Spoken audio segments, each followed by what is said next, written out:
justamente con el profe Aurelio nos pusimos a adelantar el tema de la charla y nos volvíamos. Bueno, la charla de hoy va a hablar sobre el concepto de información. Yo sé que ustedes en su mayoría, ingenieros, físicos, matemáticos, etcétera, pues de una vez les anuncio que no voy a hablar ni de una ecuación matemática, nada de eso.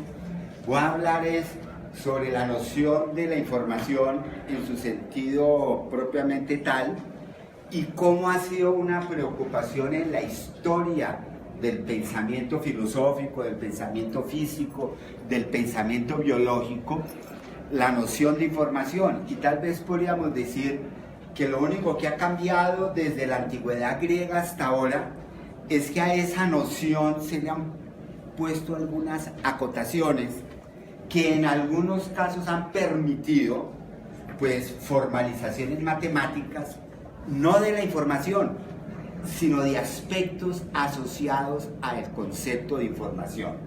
Una de las razones por la cual el término de información suscita controversias, discusiones, etcétera, es porque no se refiere a una cosa específica. No es hablar de un objeto determinado, no es hablar de manzanas, ni de planetas, nada. Es una característica genérica de los sistemas naturales, no es algo específico. Genérico quiere decir que se puede aplicar a muchos seres diversos, ¿sí? Y por lo tanto el término es polisémico, pero aún así es una polisemia que no es gratuita. Es decir, está fundada en algo real, digamos, ontológico, que es el término que se utiliza en filosofía. Es un principio ontoepistémico. ¿Qué significa eso? Ontos son las cosas que existen en el ser. Y epístemes se refiere al conocimiento. Pues bueno, la información a veces se refiere al estado del conocimiento, a una información en cuanto a conocimiento, pero también se habla de información en otros casos, a un objeto que tiene una forma o un patrón determinado, o incluso a un registro de información con determinadas características y que uno lo puede precisar como un objeto. Es decir, el ontológico se refiere al patrón, la forma, la organización, el orden, y en lo epistémico se refiere a un estado del conocimiento, el cual es supremamente importante para definir una acción. Entonces, cuando uno dice que me falta información, pues entonces usted no sabe por qué votar, o no sabe si ir o no ir, porque le falta información, etc. La información también, en algunos casos, se refiere a la materia y la energía, en cuanto que ahí hay muchas posibilidades. Eso se llama información potencial. Entonces aquí vamos a tener que poner muchas veces, como es un genérico, al nombre información un nombre más específico, ¿sí? También existe la información actualizada. De hecho, estas dos las trabajó nada menos que un sabio en la antigüedad griega llamado Aristóteles, cuando hablaba que la materia-energía es potencia como la del motor, tiene un dinamismo intrínseco y se transforma adquiriendo una forma, la forma del huevo en el proceso embriológico. Pero también nos referimos a información como registro informático. Cuando hablamos, por ejemplo, de un texto digital, en el lenguaje binario o en el ADN, en el lenguaje de 4 símbolos, etcétera, pero digital, pero también hablamos de información cuando hablamos de un cristal, de un patrón de simetría de un cuerpo, de un organismo, o de las dimensiones y forma del universo, etcétera, un patrón estructural tridimensional. También hablamos de información en el sentido de proceso de interpretación. No se asusten, como un signo. ¿Qué quiere decir eso? Pues no hay nada que diga, por alguna ley física determinista, que cada vez que yo me desplazo a X velocidad y vea una luz roja tengo que parar. No, Eso no está determinado por las leyes físicas. Que el rojo necesariamente implique detención del movimiento, no. Es porque es una perturbación causada por ondas electromagnéticas de una determinada longitud que convencionalmente en nuestra sociedad se interpreta como señal informativa de que hay que parar o si no nos matamos. ¿De acuerdo? Bueno, en la naturaleza muchas cosas de la información también tienen que ver con eso. Cómo señales, cómo perturbaciones físicas se manejan como señales de lo que hay que hacer. Es decir, hay una unidad intrínseca entre materia, energía y información. Tanto que Wheeler, Archibald Wheeler y otros autores, Blanco Federal y muchísimos, Barrow, hablan de que el universo no está hecho como tal de cosas,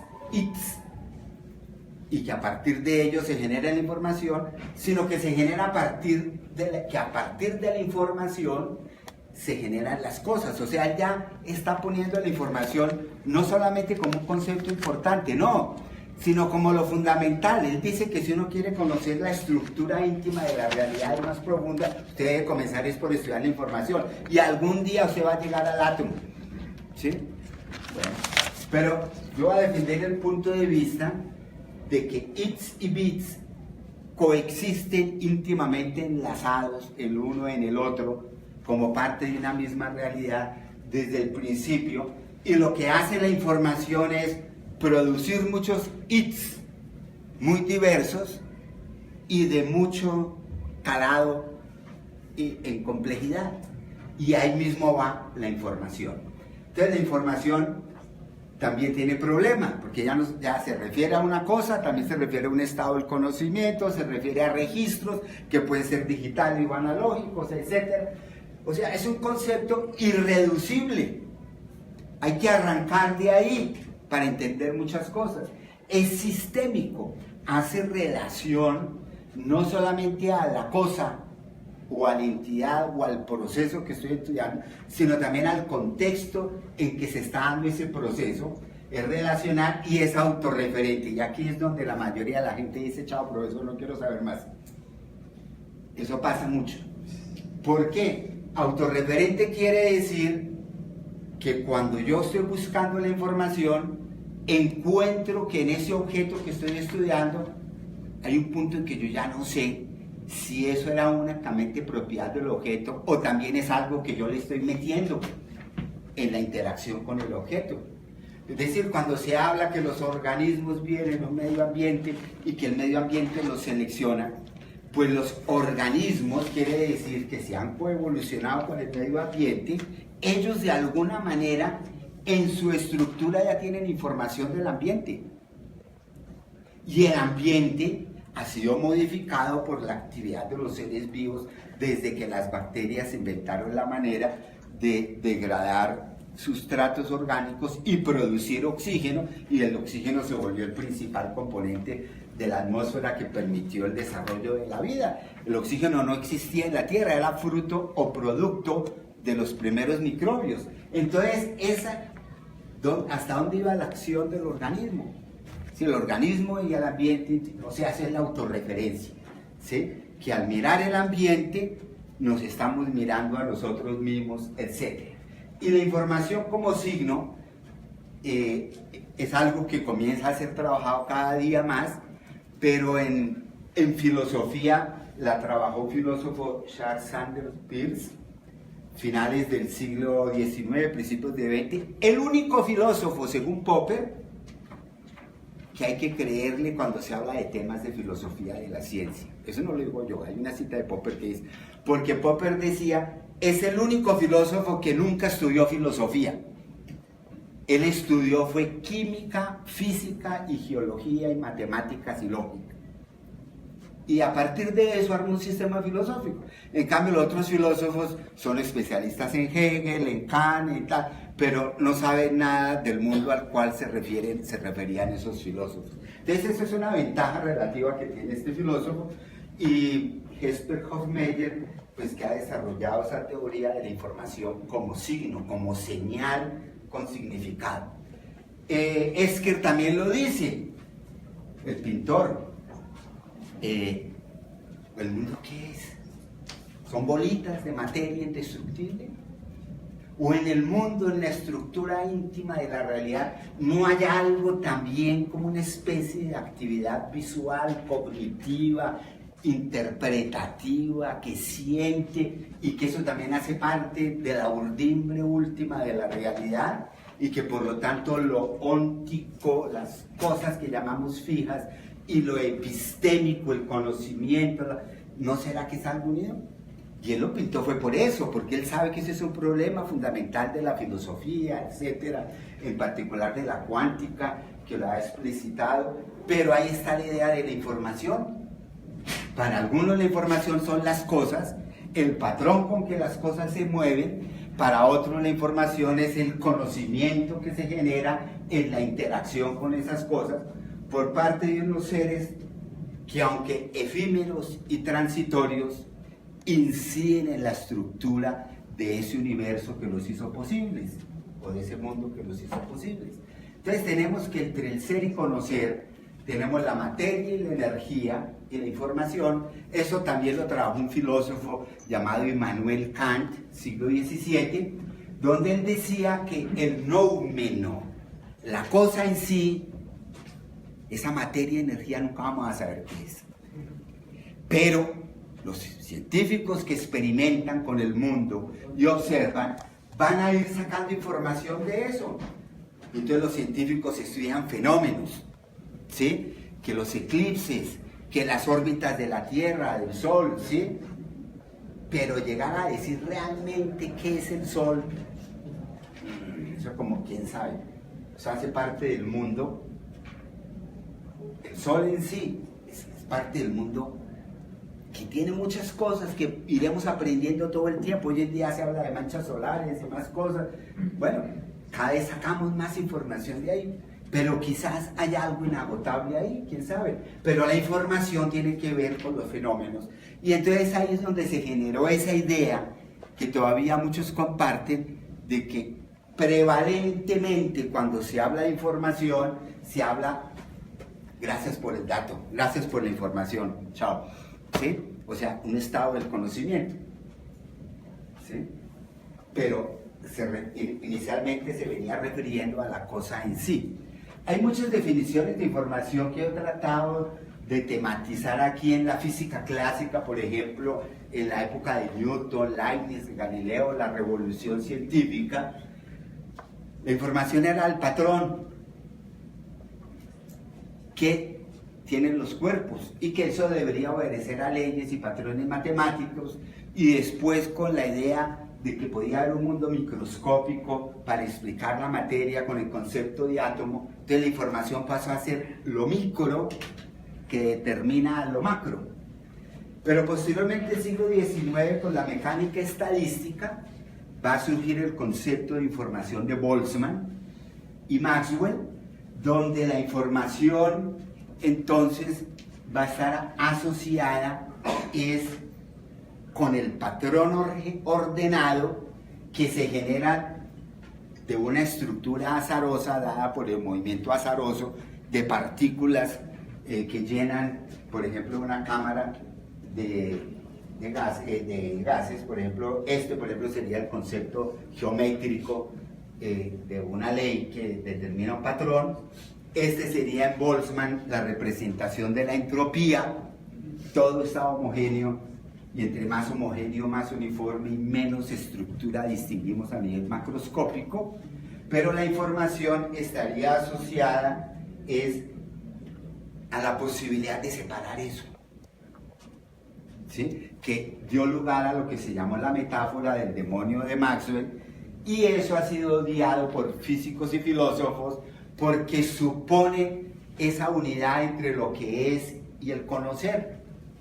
Porque lo que dice Maxwell es: supongamos que paradójicamente e hipotéticamente, dentro del sistema de partículas que se mueven al azar, hubiera un ser que detecta la posición de esas partículas, y con esa información un microregistro informático, un conocimiento, maneja esta compuerta que la separa. Es decir, dejando pasar a las rojas a la izquierda, las azules a la derecha. Y entonces teníamos que ese ser que está actuando inteligentemente, está utilizando información microscópica para actuar, controlando el paso, impidiendo restricciones, poniendo restricciones cuando una se mueve por un lado o para el otro y levantándola cuando es la correspondiente, contrarrestaría la ley de la entropía. O sea, se está hablando de la información. De hecho, hay otros autores como Barrow, por ejemplo, quien dice que este autor y Boltzmann son los que deben ser acreditados con la noción del bit de información. Nosotros nos enseñaron que era Shannon, pero porque Shannon es muy popular entre los ingenieros de las comunicaciones, pero en realidad fueron ellos, casi 100 años antes, porque los modelos son binarios, ¿sí? Aquí la información que tenía que manejar el hipotético demonio era derecha o izquierda, no más, dos alternativas. ¿Sí? La energía involucrada en una decisión, o sea, en el bit. Bueno. Con los sistemas de termodinámica, hacia finales del siglo XX, surgió otro concepto. Surgió el concepto de que para hablar de información hay que hablar del sistema que la procesa, que la utiliza. Y entonces surge el tema que se fue propuesto por Wojciech Zurek en Los Álamos, en Estados Unidos, donde hablando de sistemas que se autoorganizan, generan una red de interacciones y comienzan a manejar cierta autonomía, que esa autonomía relativa del sistema se debe justamente a la información. Yo digo, ¿cómo así? Porque hay una serie de factores del medio que comienzan a ser relevantes para el sistema, son sus inputs, son las señales claves, son los semáforos en rojo, las intensidades sonoras, etcétera, la presencia de alimentos, etcétera, que definen los outputs. Los outputs son las respuestas de ese sistema en proceso de organización y que él denomina Information Gathering and Using Systems, que es la versión de puro final del siglo XX del demonio de Maxwell del siglo XIX. Nosotros estamos acostumbrados que las ideas viejas se acabaron, no, las ideas viejas vuelven y resurgen con un nuevo vestido, ¿sí? Entonces ya no hablamos de demonios de Maxwell, pero sí se puede hablar de Information Gathering and Using Systems. Y ya deja de ser paradójico, porque la condición para que este sistema pueda existir es que sea abierto al intercambio de señales, al flujo de energía, etc. Y la información es la que le da las claves para saber cómo sobrevivir y dónde está la comida. Es la de las pocas veces que el modelo más simple de la física se toma directamente de lo que sería un hipotético ser vivo. Entonces uno cree también, la otra mentira, de que es que la física es la biología resulta de la física, pero se olvida que hay modelos físicos que se sacan de la biología. Y entonces ese autor, Zurek, este Dietrich, un profesor de la Universidad Nacional que conmigo ha trabajado algunas ideas al respecto, donde muestra que es un modelo físico inspirado en lo biológico. Y este es el libro que yo le dediqué a ese modelo. Prácticamente en este libro hablo no de lo que estoy hablando hoy. Hoy en día estoy como rompiendo los límites impuestos por el libro, donde yo me comprometí en el libro únicamente a hablar de ese modelo, no más. ¿Sí? Pero ahorita estoy hablando de cómo el problema de las relaciones de la información en la biología y en la física pues es mucho más amplio que este modelo. Pero vamos, y se llama Demonios de Darwin porque el Albus es la versión moderna del demonio de Maxwell, aplicado a la biología. En biología también tenemos, además de la termodinámica, tenemos otras ideas de información que muchas cosas son complementarias. Por ejemplo, para Bohr, la información tiene que ver con lo que el observador puede captar a través de la medición de un sistema. ¿Sí? Entonces serían esas propiedades de los observables.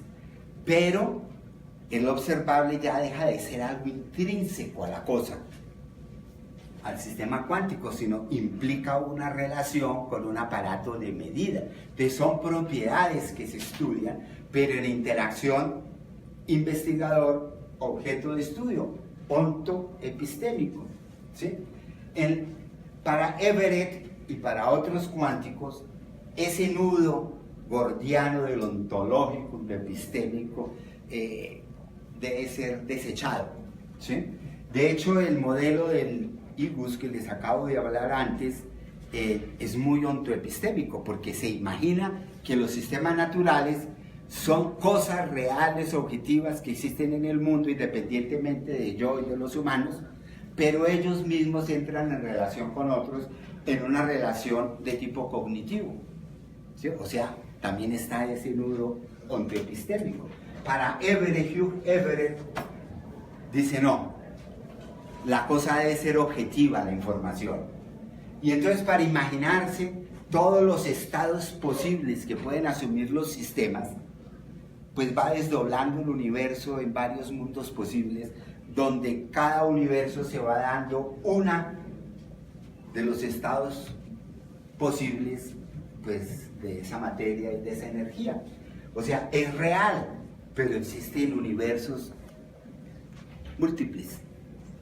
Y Zurek, el mismo autor del modelo termodinámico del Information Gathering and Usage System, también trata de hablar de que, si bien es cierto, en su modelo termodinámico él está de acuerdo con el bucle ontológico epistémico, en la cuántica podría hablarse de una prevalencia de la información en su aspecto ontológico como objetivo, en el sentido de que los sistemas cuánticos son sistemas altamente inestables que reciben información del medio ambiente y ellos mismos generan información en el medio ambiente, y el medio ambiente va filtrando esa información, y entonces quedan unos sistemas intermedios entre cuánticos y clásicos en los cuales se da la verdadera información. Entonces la información sería algo real, algo que no es del mundo puramente cuántico, donde todo era posible, ni del mundo determinista, donde solamente hay una solución posible, sino es como un mundo intermedio, donde cabe cierta objetividad de la información. Este sería el mundo cuántico, y esta es la medición de Bohr. Entonces, según cómo se haya hecho la medición, según el momento de la medición, según el aparato, etcétera, colapsó uno. O sea, y entonces Bohr dice, ese problema de que el investigador tenga que ver con lo investigado, el objeto con el sujeto, etcétera, es un problema. Pero es un problema que nos habla, lo ontoepistémico, nos habla de algo que pasa en todos lados de otras maneras. ¿No será que todo tiene que ver? Y comienza a identificar pares contradictorios. En todas partes, azar, determinismo, caos, información, entropía, equilibrio, desequilibrio, mente, materia, y comienza a hacer listados. Esos listados cada vez se complican más. En biología pasa lo mismo. Existen las doctrinas preformistas y epigenéticas, las doctrinas lamarckianas y darwinianas, ¿sí? Como complementarias hasta cierto punto, genotipo, fenotipo, el papel de los genes del medio ambiente, el de la naturaleza y la crianza, la autoorganización y la selección natural. O sea, como que nuestro esquema de pensamiento que trata de reflejar o de interpretar el mundo también cae en esas polaridades todo el tiempo. Entonces dice, no será que es que detrás de eso hay esa unidad entre lo óntico y lo epistémico, que la palabra información capta, porque la información se refiere a la forma, es algo objetivo, un patrón, pero también a un estado del conocimiento. Entonces, por eso es que la información es complicada. Lo uno siempre se refiere a lo otro y lo otro a lo mismo anterior, ¿sí? Pero todo se va renovando permanentemente en biología molecular. Sin ácidos nucleicos en una célula no podemos fabricar proteínas, pero sin proteínas no podemos replicar el ADN, ni siquiera hacer que el ADN se exprese. Y el mismo Bohr decía, si miramos las escalas del mundo en tamaño, humanos, estamos en el orden de metros, pero bueno, aquí solamente estas, pero podríamos coger planetas, galaxias, etcétera, y mundos pequeños, etcétera. Hay organelos celulares de menos del nanómetro, escalas de procesos biológicos que van de miles de millones de años hasta segundos. Y el mismo Bohr decía, yo no sabría decir dónde pongo la línea, dónde comienza lo cuántico y dónde termina lo clásico, ¿no? Bueno, Bohr, que es autor de todas estas cosas, está metido en el tema de tratar de entender el mundo biológico y el físico como un solo mundo. Esto es una figura de los muchos mundos posibles, que algunos consideran que es una manera muy bonita matemáticamente de expresar todas las posibilidades que presentan los sistemas, pero que llevada conceptualmente se vuelve una manera de evadir el problema diciendo que hay tantos mundos como posibilidades hay. Y en la interpretación de Zurek del sistema cuántico, él dice que el medio ambiente hace un papel parecido al de la medición de Bohr.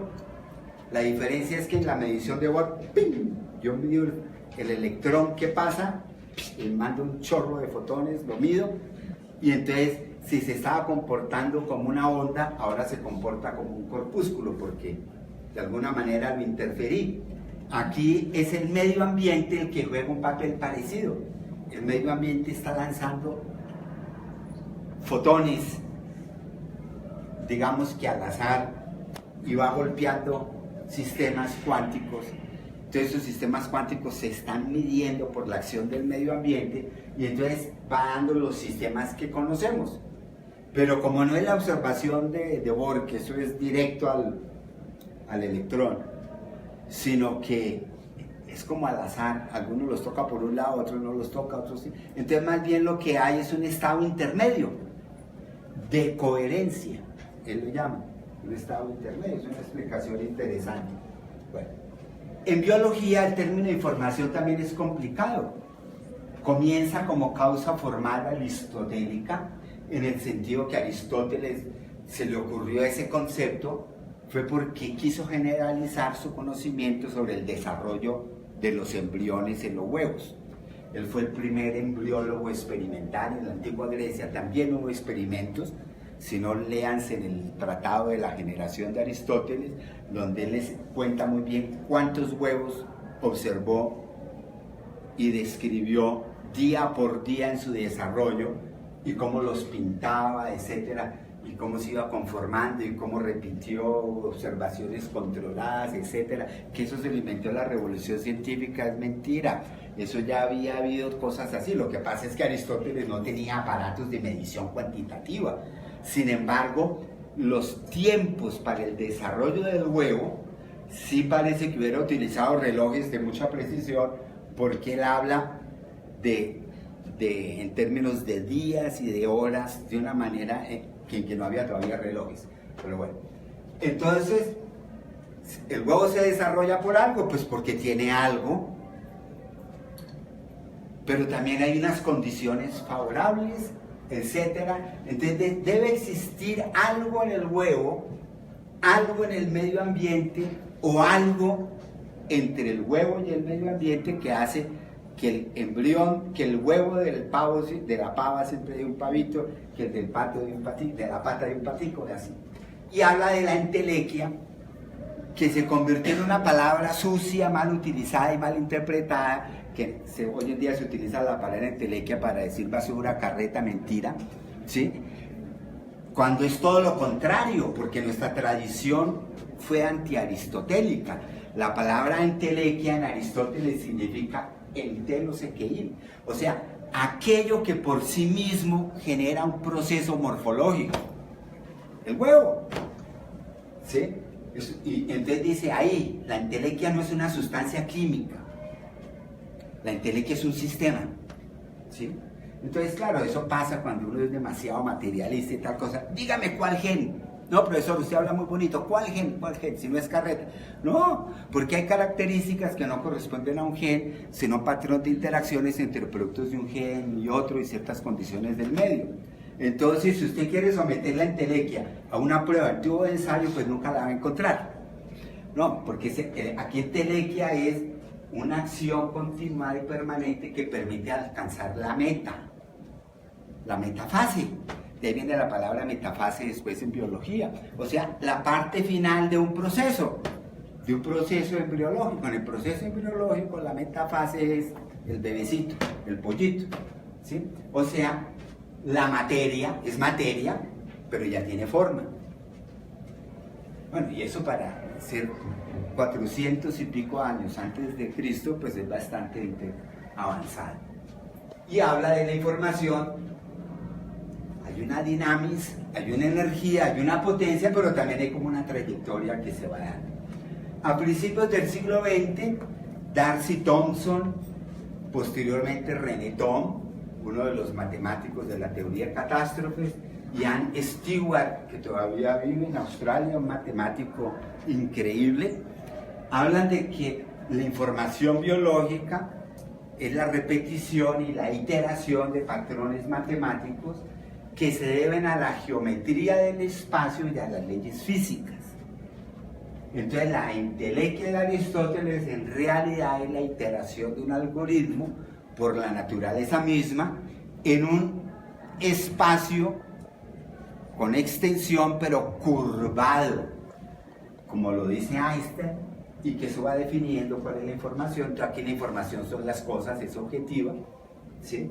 Y en la genética y la biología molecular, la información es un código binario encriptado en unas secuencias del ADN que se ubican dentro de los genes, las cuales tienen un registro real u objetivo de la morfología macroscópica que está codificada a nivel microscópico en un lenguaje digital.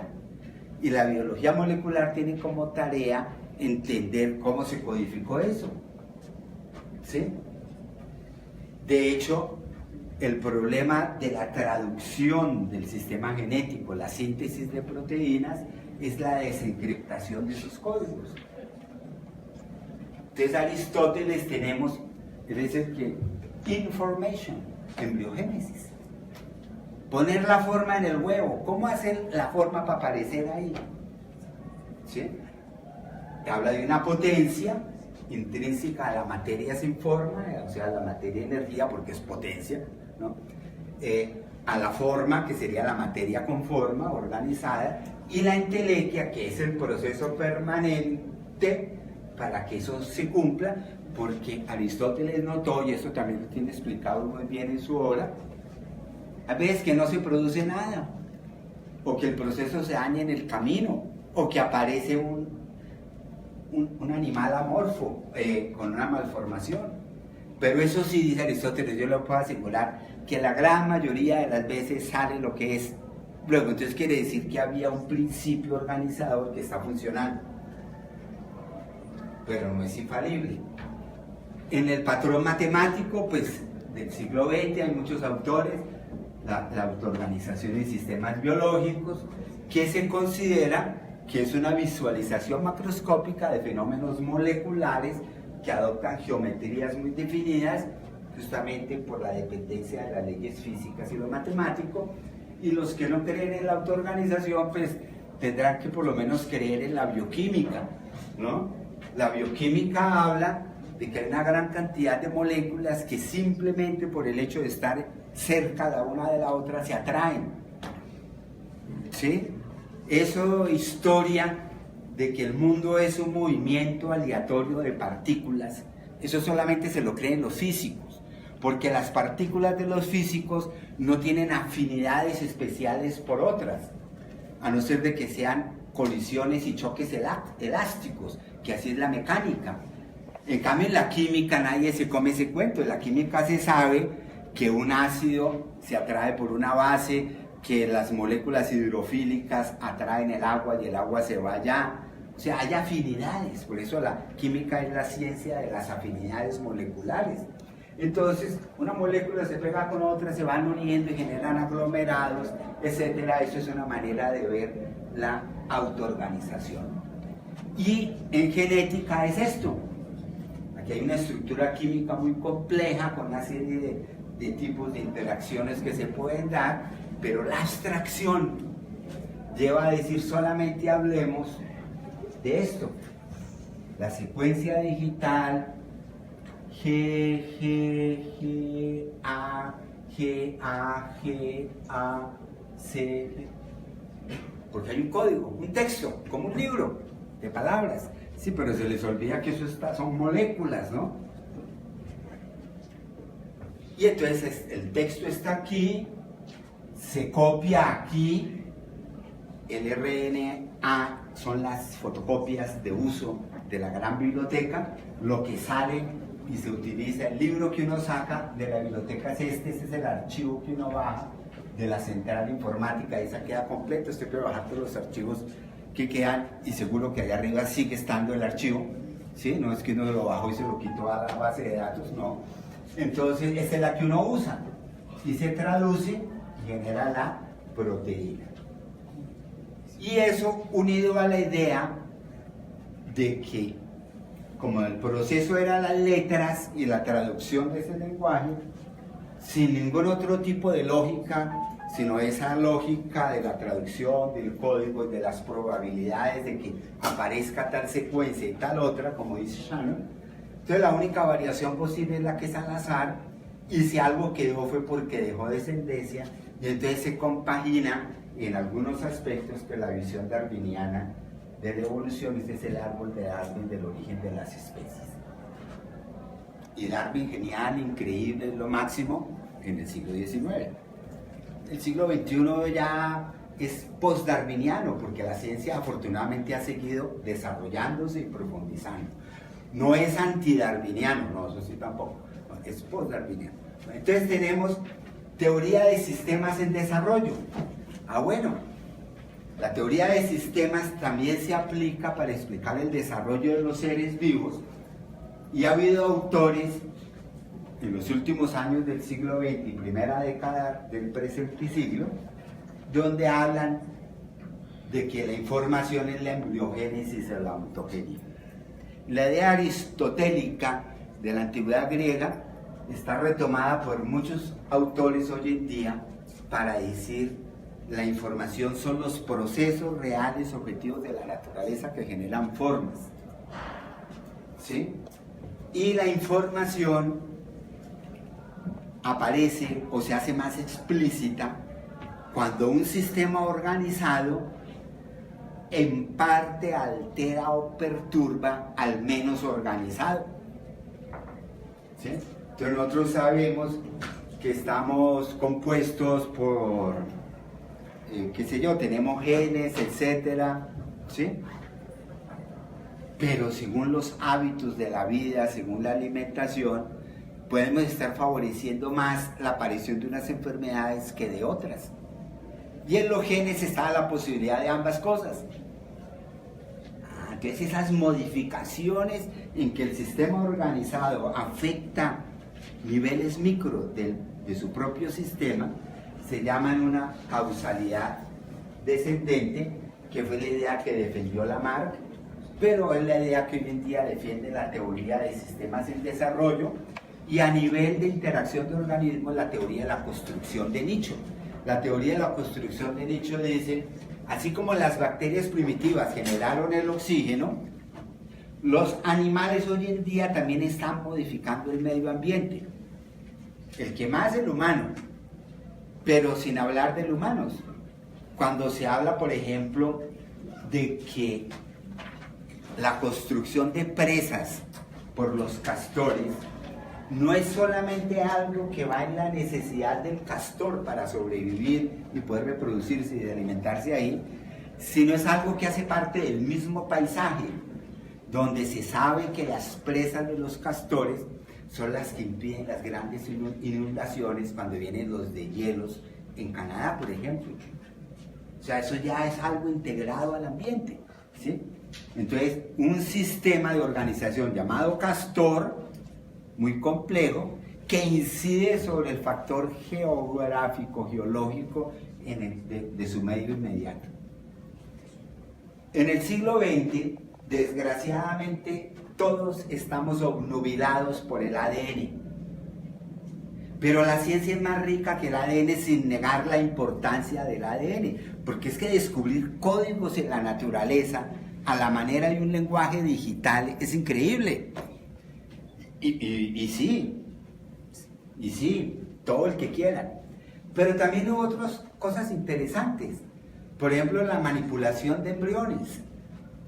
Al principios del siglo XX, hace ya más de 100 años, se manipularon embriones de erizo de mar y se observó que el huevito fecundado se comenzaba a dividir y que cuando estas entidades bicelulares, tetracelulares en el proceso se iban cortando, o sea, se iban separando las células divididas, en cada una de ellas todavía se podía formar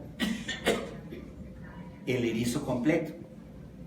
Manipulación de invertebrados marinos, de embriones, de erizo del mar. Bueno, eso llevó a replantear el concepto de información de Driesch. Driesch dice, aquello que me determina la forma del embrión y del erizo de mar es la información. Y la información dice, pero yo qué nombre le pongo. Entonces se puso a leer y dijo, pues eso ya estaba, ya tenía nombre. Porque él dice, un buen científico no inventa nombres nuevos para algo que ya existe. Se puso a leer a Aristóteles y encontró que la palabra existía, entelequia. Pero sin embargo, todavía hay gente que sigue hablando que la entelequia es basura, y que yo lo que hablo es basura, o sea, entelequias. No, estoy hablando de fenómenos físicos reales. La entelequia después se tradujo por información y por autoorganización. Entonces hoy en día hablamos de autoorganización, hablamos de información y no hablamos de entelequia. Bueno, Hans Driesch hace lo mismo, él habla de todo al mismo tiempo y dice eso es como la entelequia de Aristóteles. O sea, hay algo que hace que en el contacto, y es lo que está hablando es de algo físico, el contacto célula a célula, ellas se informan de cuál es la que se divide y cuál no, y cómo se va generando el cuerpo del erizo de mar. O sea, información por contacto posicional de las células. Pues eso es física y química. Posteriormente, Joseph Needham es uno de los autores más interesantes de la historia de la embriología. También gira en torno al concepto de información, y Joseph Needham se le conoce porque el mejor diccionario chino-inglés, inglés-chino que existe hoy en día en el mundo fue el que hizo Needham. Fue amigo personal del presidente Mao. Es el único occidental del cual alguna vez el presidente Mao Zedong le pidió consejo directo. Bueno, pero él era un embriólogo experimental. Y no, lo otro es simplemente una curiosidad científica. Él habla de que el concepto de información de la biología no puede ser distinto del concepto de información de la física. Entonces él dice, un huevito tiene muchos estados posibles, todavía es inestable, Tan inestable es un huevo que si yo lo dejo quieto, siguiendo su proceso, mañana ya es distinto y distinto y distinto. Los estados diferenciados son los distintos tejidos que surgen en la división del huevo. Esos ya son estables. El periodo morfogenético, embriológico, en el humano dura 3 meses, porque el resto es crecimiento del embrión para completar los 9 meses.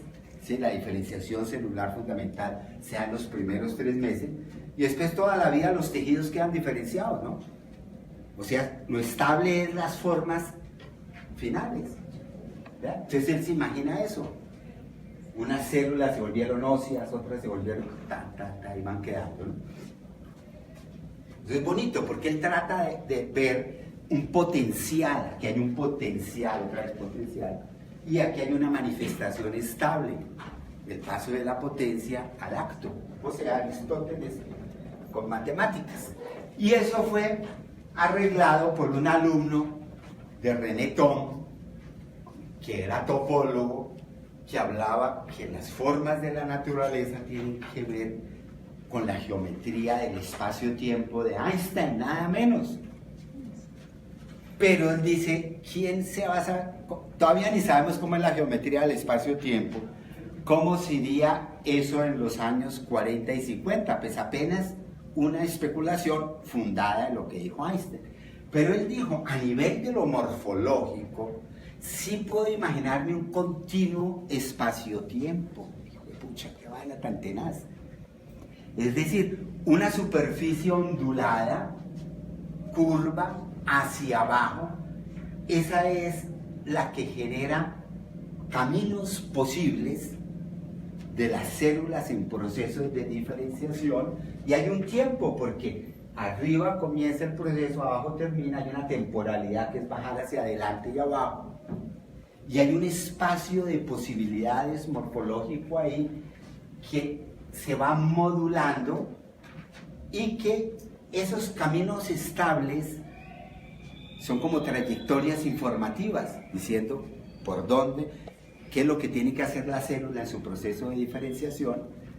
Pero también hay puntos de indecisión, que eso los demostró Waddington cuando estudió el embrión, de la diferenciación de los embriones de peces y de anfibios, mostrando que una misma célula proveniente del huevo en algunos casos podía tomar un camino u otro según fuera el medio ambiente celular, o sea, los factores químicos que rodean a esa celulita dentro del embrión. Y hay un sistema de autorregulación, o sea, si esta va a formar huesos, si esta va a formar tejido neural, a nivel de la célula individual yo no puedo anticipar cuál es la que forma tejido neural y cuál es la que forma tejido nervioso, óseo. Pero yo, como es un sistema autoorganizado, al final va a salir bien. Es decir, si muchas se fueron por este lado, después otras se compensan por este lado, etc. No, al final todo va a salir bien. Y entonces él comienza a hablar de estados totipotentes, o sea, la potencia, de estados biestables, donde todavía tienen la opción, y estados multiestables, o sea que ya la célula ya no se diferencia más y ya salió el tejido. Esto es hecho para explicar el desarrollo y la diferenciación celular, y de este autor tampoco se habla mucho porque nos mete en modelos matemáticos y complicados, los biólogos tratan de ponerlo al lado. Sin embargo, los biólogos todo el día están hablando de los factores de crecimiento y diferenciación celular. Todo el día los libros de biología están repletos de eso. Él fue el primero que habló de eso, porque él dice, estos puntos aquí, el que tome un camino o el otro se debe a factores químicos que están ahí, y después otros autores se dieron a la tarea de identificarlos químicamente. Eso se llaman factores de crecimiento y de diferenciación celular. Entonces van dándose las opciones. Obvio que la célula se va dividiendo a medida que se va diferenciando. O sea, una toma un camino, pero seguido otra toma el otro, etcétera, ¿no? Y la topología del paisaje se va reconfigurando. Charles Peirce En 1906, cuando comenzaba, ya había pasado lo de Boltzmann, lo de Maxwell, y estaba ya publicado lo de la manipulación de embriones de Driesch, y él los cita a todos ellos por igual, porque en la formación científica de Peirce está la termodinámica del siglo XIX y la biología de su época, de principios del siglo XX, etc. Él dice, mire, la información es epistémica, es óntica, o sea, se refiere a las cosas, tienen un potencial de transformación, pero también se refiere al estado del conocimiento. Pero yo quiero añadir algo más, tiene una lógica, hay algo ahí, una lógica. No es la lógica clásica de proposicional que el profesor Maldonado todos los días manda al carajo, con toda razón. No. Es otra lógica, pero tiene una lógica. Hay un logos ahí, hay algo ahí que permite estudiar eso. ¿Sí? Y entonces se crea lo que se llama la interpretación semiótica. ¿Sí? Semiótica quiere decir las señales. Los factores de crecimiento y diferenciación celular son moléculas. Una puede ser otras moléculas, pero para ellas son la señal de cuál es el camino que hay que seguir, como el semáforo para nosotros. Y entonces se genera la idea del signo. Pero eso no es cosa de lingüistas ni de críticos de arte, no. La semiótica es hablar de que en esos procesos físicos de la naturaleza, morfogenéticos, etc., los sistemas que se forman, las células que se diferencian, están sometidas a fluctuaciones físicas del medio, que para ellas son como señales que ella interpreta. Interpretar quiere decir que hay un proceso de indecisión, como veíamos en el punto de bifurcación de Waddington, ¿sí?, que lleva a que se va por un lado o por el otro. No está diciendo que se vaya para cualquier lado, no. La interpretación lo que dice es, dentro de las respuestas posibles, no sabemos por cuál se va, pero no está diciendo que se vaya para cualquier lado, ¿sí?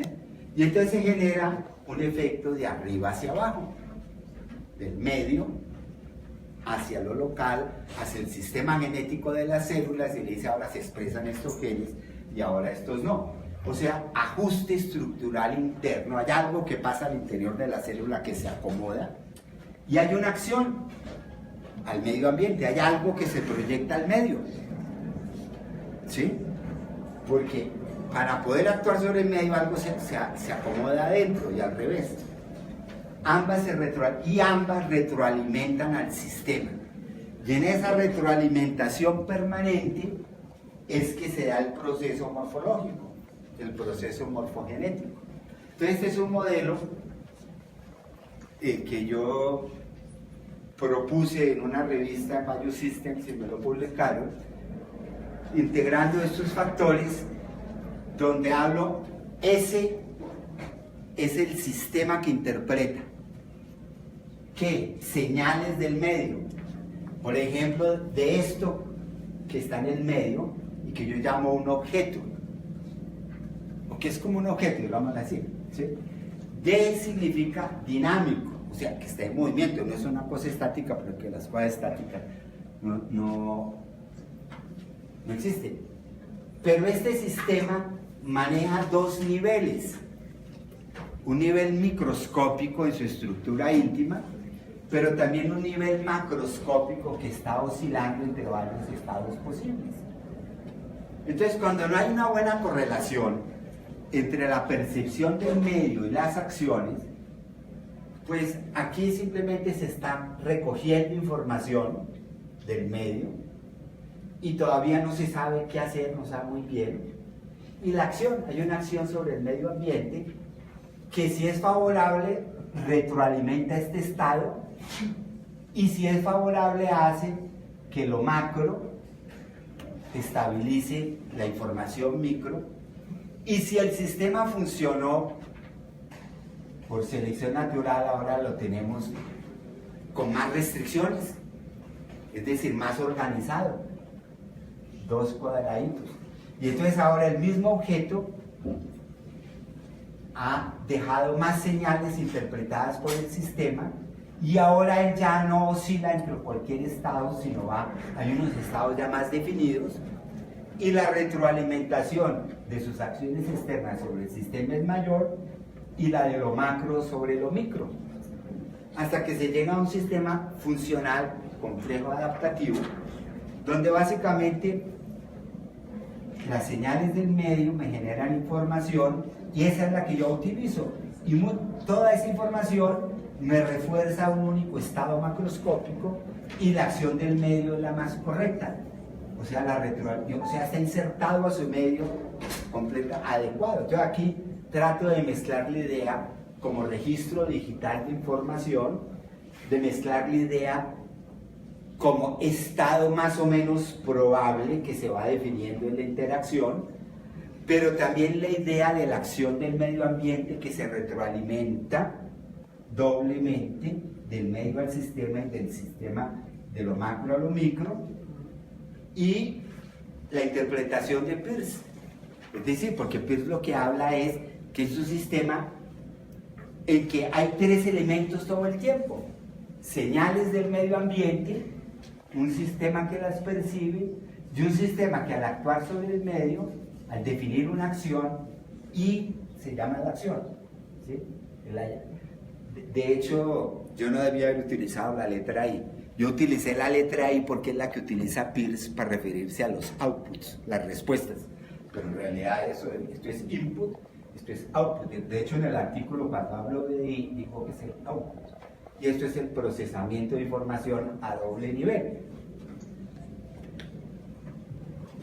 Entonces, dice, hay una conexión entre potencia de acto mediada por una compleja iteración de signos, información como potencia, posibilidad cualitativa, cuando no hay restricciones, cuando hay la superposición como hablan los cuánticos, etc. Información como actualidad, o sea, como el hecho dado, la forma dada, las restricciones, la decoherencia, la forma, y la información como interpretación, o sea, sistema que se retroalimenta permanentemente, la intermediación, la continuidad, la acción restrictiva, la acción permanente, pero también la apertura a nuevas posibilidades, ¿no es que eso? ¿Sí? De hecho, aquí también viene que cuando solamente hablamos del registro informático, miramos la sintaxis del código. Eso es lo que hace la biología molecular, que un gen, que pasa entre los genes, qué secuencias son las activadoras, que las represoras, etc. La semántica es eso que estaba codificado en el gen, ¿para qué le sirve al organismo? ¿Qué función cumple? O sea, su significado. Y la pragmática es que yo no puedo hablar de genes y de proteínas funcionales si no estoy suponiendo que por lo menos hay una bacteria o un ser vivo mínimo, ¿sí? O sea, esa es la pragmática. La bacteria se está beneficiando de la existencia de esos genes y de la expresión de esos genes y está aprovechando la información para saber dónde están las fuentes de alimento. Entonces, fluctuaciones físicas, input, interpretación, decisión, output. El término interpretación suena muy antropocéntrico, pero Peirce dice, no, interpretación simplemente lo que quiere decir es que a una causa no le corresponde un efecto, sino que depende de las condiciones en que esa fuerza esté actuando sobre el sistema, ¿sí? Entonces, es cierto que muchos dicen que interpretación como es antropocéntrico se dejar de lado, pero de hecho, si uno lee a Peirce, él es muy fisicalista también, es decir, trata de decir que es que incluso una fuerza mecánica, yo me voy al club, cojo el taco de billar y le pego a la bola, causa, efecto, el ángulo, la intensidad del golpe, ya, no más. Funcionaron las leyes de Newton, perfecto, Newton sacó 5, todo perfecto. Mentiras, porque eso no hubiera sido posible si la Tierra no tiene determinada fuerza de gravedad, determinada masa, y ya usted empieza a hablar de las constantes cosmológicas y un poco de cosas que hacen que efectivamente el valor de G sea tal y no otro. Entonces, aún en los sistemas de los ejemplos de la mecánica, siempre hay un contexto que invisibilizamos. ¿Sí? Por eso es que, dice Peirce, es interpretación. Usted va a jugar billar, con el mismo billar se lo llevaron los astronautas a Marte, usted ya tiene que hacer otros ejercicios para que el golpe sea de otra manera y tal, y le funcione el jueguito mecánico del billar. O sea que sí hay una interpretación, es decir, no es que siempre tal cosa, ¿no? Bueno, estos son modelos recientes que se siguen sacando del paisaje de Waddington, y hay muchos modelos cuantificados, pero aquí, por ejemplo, este es uno de los más interesantes, porque este es un modelo que salió en 2015, de la idea del paisaje epigenético, diciendo que así como hay unos factores determinantes genéticos que están a la base del sistema que define las posibilidades de desarrollo de las células o del ser vivo, también hay unos factores determinantes del medio ambiente. Lo interesante es que según este modelo, es uno de los más recientes del 2015, hace poco, pone a los factores ambientales en igualdad de condiciones a los factores genéticos. No se lo digan a los genetistas y darwinistas radicales, porque ellos siguen hablando únicamente de determinación de factores genéticos. Pero debían leerse el libro del biólogo Denis Noble, que en realidad él es un biólogo especializado en fisiología del corazón. Y él ha encontrado que los genes que se expresan en el corazón para producir las proteínas del corazón y las enzimas del corazón para poder hacer la contracción muscular y para mantenerlos vivos, están influenciados por factores físicos como la música, el ruido, el estrés, el acelere, la dieta y todo eso. Entonces, bueno, es un cardiólogo. Stephen Lupasco es otro autor olvidado. Bueno, a él tal vez sí se le podemos perdonar un poco el olvido. Él es rumano, una comunidad científica marginal, pero se desarrolló y creció y estudió en Francia, y como nosotros nos volvimos todos progringos a partir de las reformas educativas de los años 50 y 70 en adelante, el francés dejó de ser la lengua de referencia de la ciencia. Pero Stephen Lupasco es una persona supremamente interesante, y cuando él presenta su tesis en la Sorbona, hay un comentario de un evaluador de la tesis que dice: estoy sorprendido con este autor, porque si sigue así, va a ser el segundo Leibniz, el segundo Kant, el segundo no sé qué, que hace rato no había un filósofo de ese calado. Pero Stephen Lupasco es una persona, todo su trabajo gira en torno a la idea de información, pero en su doble aspecto, epistémico, ontológico, y en la parte ontológica, físico-biológico, y en la parte epistémica, biológico y neurocerebral, digámoslo así. Lo biológico hace parte del mundo óntico, de lo real, pero también hace parte del mundo epistémico. Entonces va muy al grano. Además, los modelos y ejemplos de él están basados en la termodinámica y en la biología del desarrollo y en la biología evolutiva. Entonces él lo que dice es: la información no es únicamente lo que pasa en el mundo micro de los átomos que nos explican los físicos, o sea, ontológico, las cosas que existen, pero tampoco es algo que se refiera únicamente al conocimiento de unos seres que tienen cerebro y que son muy evolucionados. No. Se trata es de la unión de todo, del mundo físico y del mundo cognitivo de los humanos, pasando por el de todos los animales. ¿sí? Y entonces habla de lo siguiente.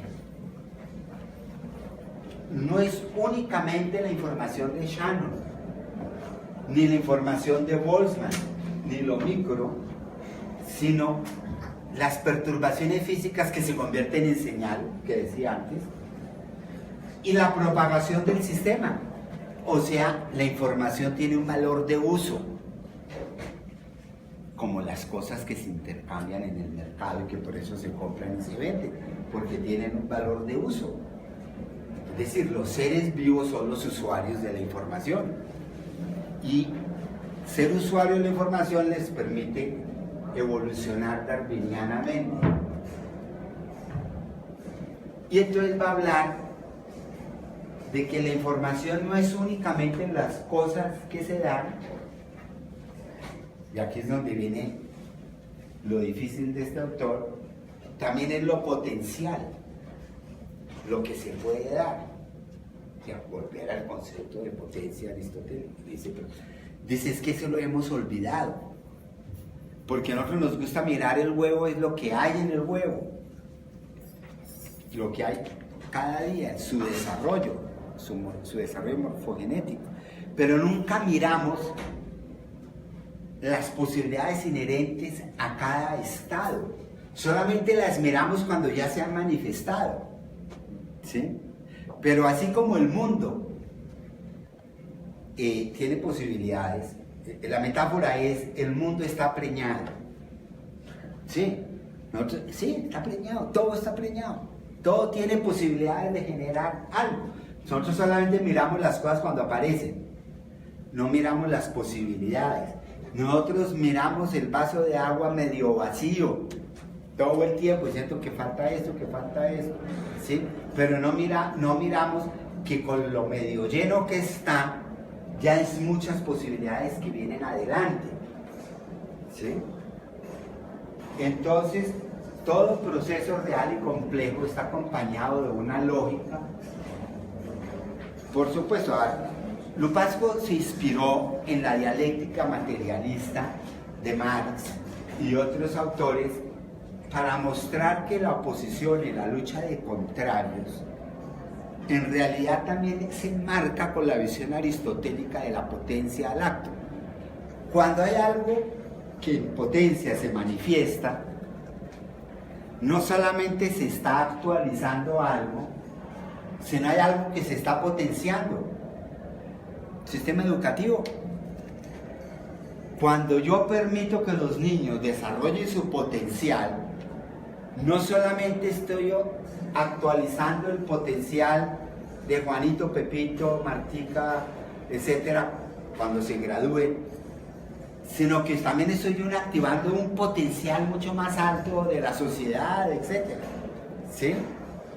Entonces eso es lo que hay que mirar, cómo los niveles se interactúan y cómo cuando se está generando algo, en realidad se están desactivando potenciales.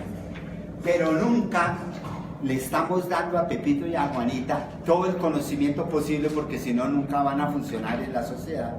Además de que eso ya deja de tener sentido, ¿sí? Entonces los objetos físicos son más o menos estables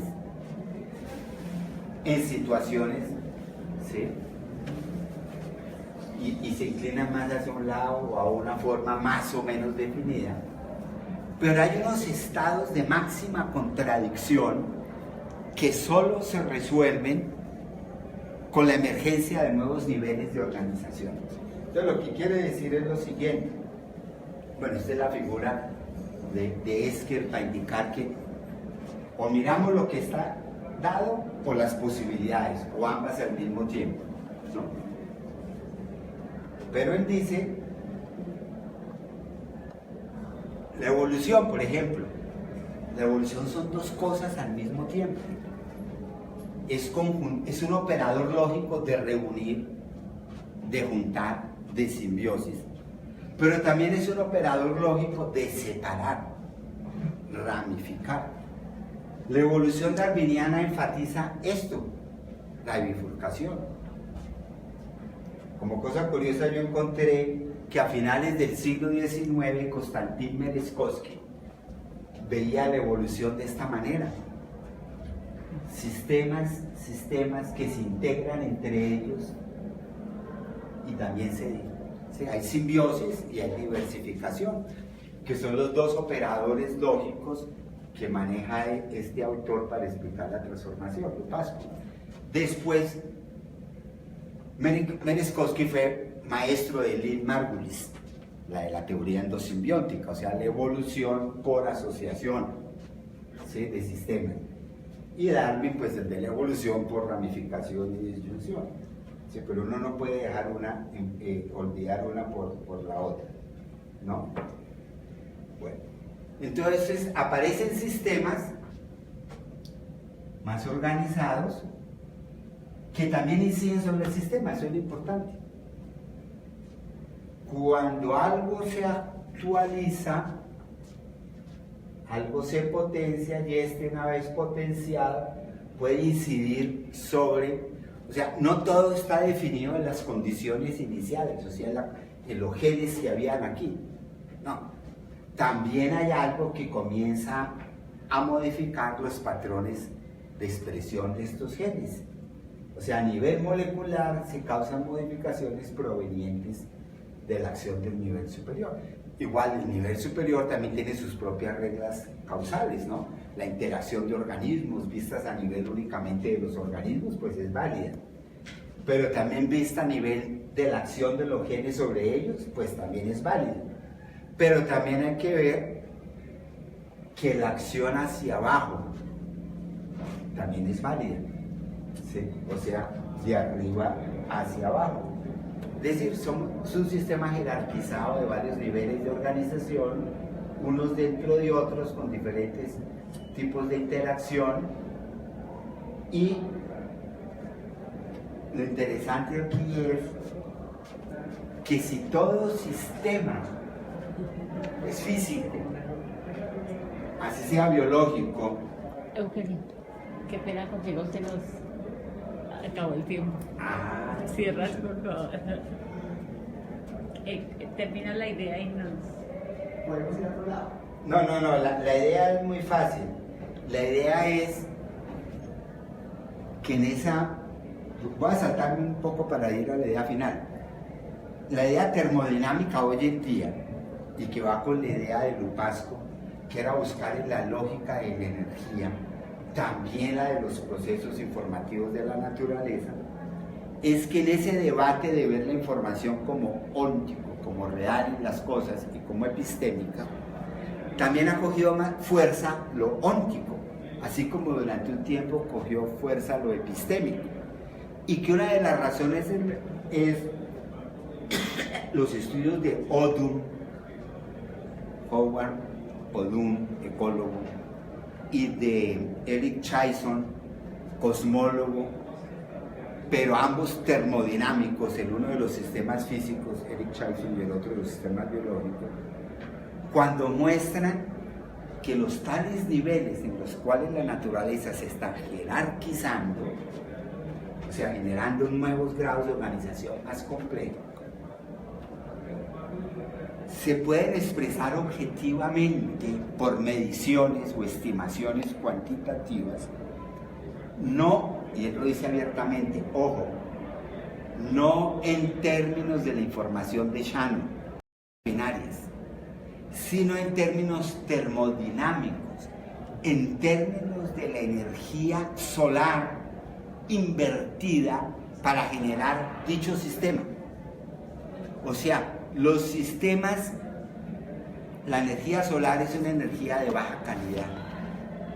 Muy poquita se utiliza para poner a andar el mundo, pero la que se ha utilizado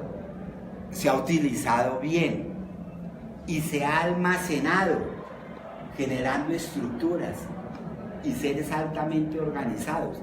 Y entre más organizado es el sistema, más energía se ha invertido.